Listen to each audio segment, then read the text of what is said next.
Hi, this is Chris Riggins with Sanctuary Family Farms. I am married to Elisa Riggins and have two wonderful daughters, Michaela and Rebecca. Michaela is 21 years old and Rebecca is 15. I manage a lot of the projects on the farm, most specifically projects in the garden.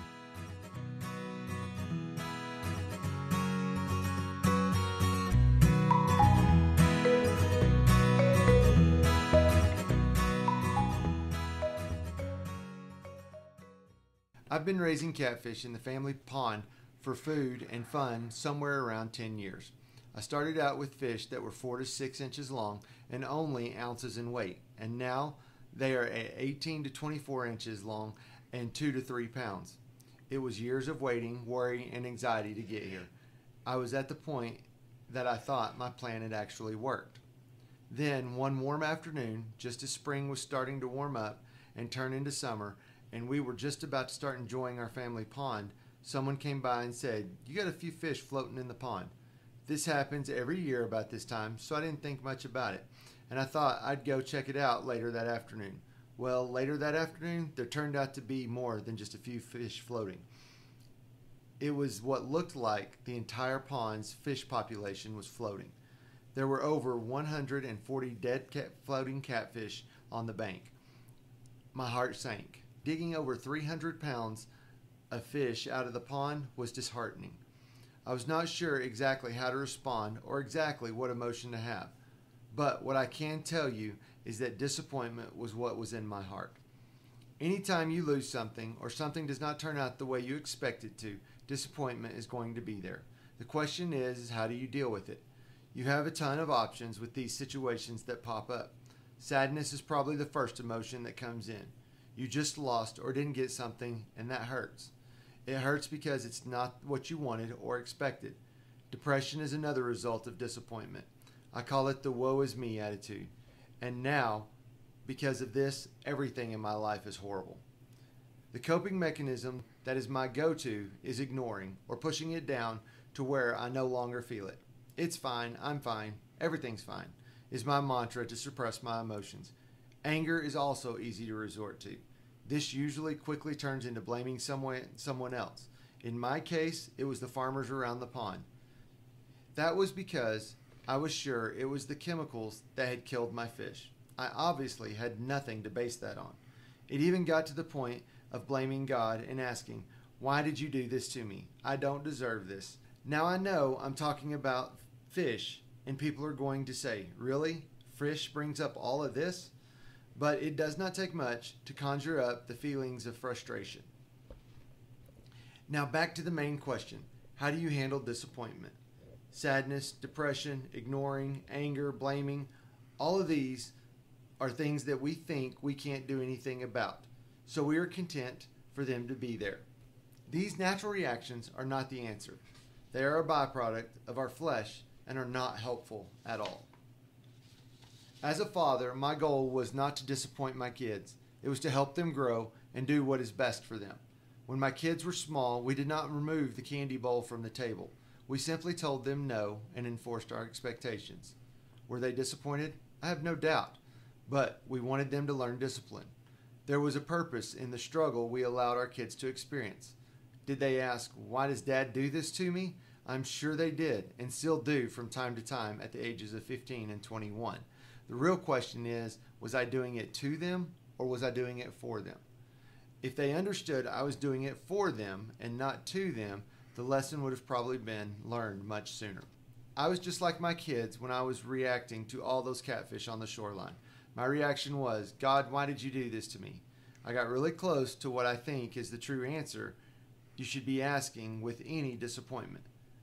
The question you should be asking is, "God, why did you do this for me?" It is time that we quit seeing ourselves as victims of God and start seeing ourselves as the children of God. He has a purpose in everything that He puts or allows into our life. That purpose will always revolve around making us better and building a relationship with Him. It is just as Matthew 7:11 states, "If ye then, being evil, know how to give good gifts to your children, how much more shall your Father which is in heaven give good things to them that ask Him." Every struggle we face is a gift given from God. It is there to build our relationship with Him and mold us into the person He created us to be. There is a purpose in us going through that situation. God has a plan, and that plan is bigger than anything we can imagine. Psalms 37:23 says that the steps of a righteous man are ordered by the Lord. Every disappointment is a step that has been ordered by the Lord. The question then becomes, are you going to pout and rely on your emotions of, why did God do this to me? Or are you going to rely on God and say, God, why did you do this for me? Oh, so why did all those fish die? Bottom line, there were too many fish in the tank and the oxygen levels in the water got too low. Who knew fish needed oxygen to breathe? The fish on the bank were a disappointment. They were also a great opportunity for me to see that God is growing me. He wanted me to see that without Him, I can maintain nothing. No plans, no preparation, no foresight is great enough without His direction and plan, because only God is enough. That was my why for this disappointment this time. So remember to always ask this essential question. God, why are you doing this for me?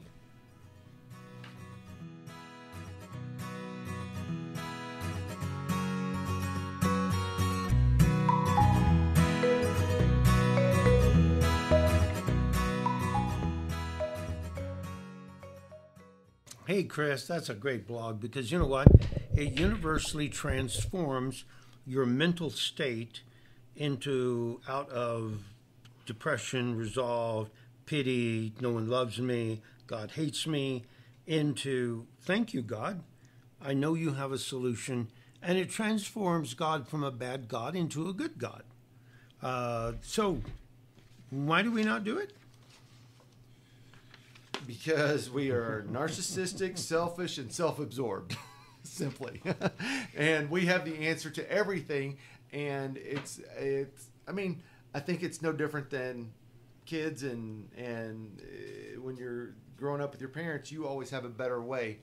And you always think your plans are better than somebody else's plans. And I think we translate that all the way up into my plans are better than God's plans. If I was God, this is how I would do it. Do you think we suffer from the insignificantness of a genuine understanding of our relationship with God? Oh, of course we do. I mean, I think the lack of understanding what that relationship actually is, and I think it's probably even more a lack of understanding of what that relationship truly could be. That we can't fathom it. I mean, I think every day you should be working on that relationship and growing that relationship, and that relationship getting bigger and stronger and stronger and stronger. And I think if we did that, I think even if I'd say the perfect person, but I know there's no such thing as a perfect person, but if he did it from day one of his birth till the last day that he took a breath and he died, that wouldn't even scratch the surface of what that relationship could actually be like. The growth of where that relationship could be. We have that Jesus as the perfect man, and he, no doubt the Son of God. There's no question about that. But the perfect man comes into play because we cannot be the Son of God. We can be the sons of God, right, but not the Son of God. But if we look at them even in the Garden of Gethsemane where he prayed and he said, Father, if it be possible, let this cup pass from me. I mean, and he was even talking to God in such a way of saying, God, I know that if it is possible, you will. But if it's not possible, because this is the plan. And, we have a tendency to think all things are possible with God. But, the fact of the prayer that Jesus prayed rendered that, no, it wasn't possible. It wasn't possible to not go to the cross and die. But if we could realize that we are truly the sons of God, and that, you know what, we're here to serve him. He's not here to serve us. And I think sometimes we think there is value in competing with God. I don't know if I want God's answer, but I'll take my own. Well, it's like I said, we're a bunch of little babies is what we are. I mean, at the end of the day, that's what it is. It's pouting, and I know better, and I'm going to throw my temper tantrum, and that's why I'm going to be mad at God, or be frustrated about this, or that's why I'm going to be depressed, or I'm going to be angry, or I'm going to, which is my go-to, is I'm going to push my emotions down so far that I just don't think about them. Because if I thought about them, then it would bring up anger and frustration and depression and all those other things, and so I'll just ignore it, even though that gives the outward facade of me coping or me handling it correctly, when in actuality it's the internal dialogue that's more important than the external expression of what it actually is. Absolutely, because you always, if we could understand, and I can projectingly understand. Do I understand it, the immediacy of everything I endure? No. But, we always have this why in the road. It's always said it's always a setup. And it can go one of two ways, and you choose in the beginning. Do I say, well, they were God's fish in the first place. He kept them alive this long. He let them die. Right. I guess he's got a reason to it. Or they're my fish. Right. And dang it, I spent all these years on my fish, and now they've died. Yep. And I think you're absolutely right. And like I said, it goes back to that narcissistic. Everything revolves around me, but not everything revolves around you. And sometimes, I mean, if I put it as a dad, I would be happy to go through a suffering so my kid could learn a lesson. Mm-hmm. I would be happy to go through a disappointment so somebody else could learn something from that disappointment. If that's all that came from it, then so be it. That's God's purpose, and that was the will, and that was the reason this all happened.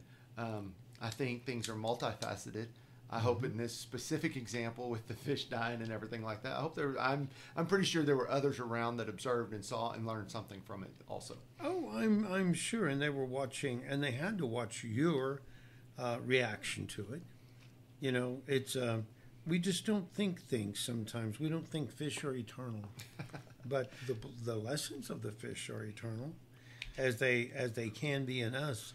And what better example? I mean, you can say all you want to say, but when push comes shove, it's how you react when the time comes. Oh, absolutely. And I was reading in the Bible. I was reading in Matthew, and I was reading through there, and the interesting thing is when God taught anybody anything, he used parables. Mm-hmm. And honestly, a struggle or something that you go through is a parable. That's really all it is. Yeah. Different way of, it's a real life experience of a story to teach a lesson is what it is. And so, and the more you can use those stories of your own experience to teach those lessons, then, I mean, that's how Jesus taught when he walked with his disciples. Yes, he sure did, because they may not know the platitude of all the things and the religious part of it, or the Greek and the Hebrew of it, but they could surely understand planting seeds. Yes. And some falling on the stone and some falling in good ground. Or the frustration of not catching fish and being able to just throw it on the other side. So, I mean, he used fish a number of times in parables. Yes, he did. He sure did. Well, Chris, I think that's great. I think that's so good. One thing I like about it is it's practical. People can use it.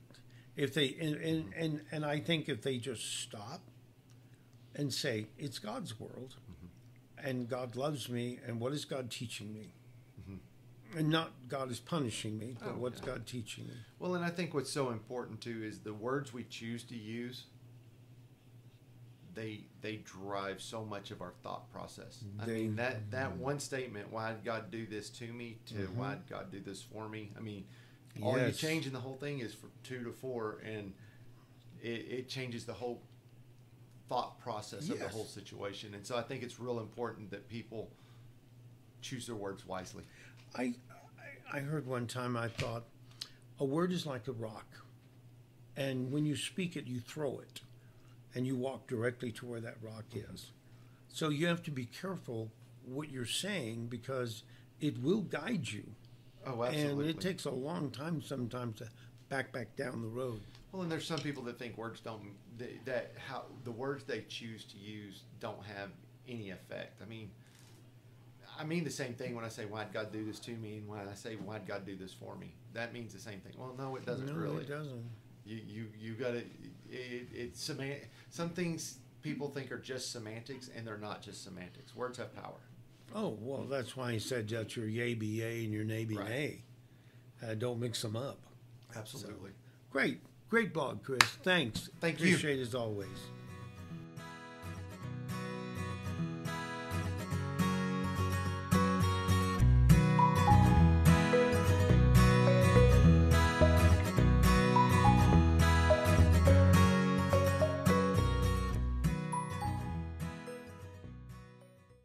Hey y'all, thanks for joining us for Around the Supper Table. At Sanctuary Family Farms, we want to be real. Whether that's through our blogs, daily verses, or even Nana's recipes, we want to share the messages that God has laid on each of our hearts. If you liked what you heard today or want to get in touch with us, you can find us on Facebook and YouTube at Sanctuary Family Farms or our website at www.sanctuaryfamilyfarms.com, where we share our recipes and blogs and sell farm fresh beef and pork. We can't wait for you to join us again for next week's episode.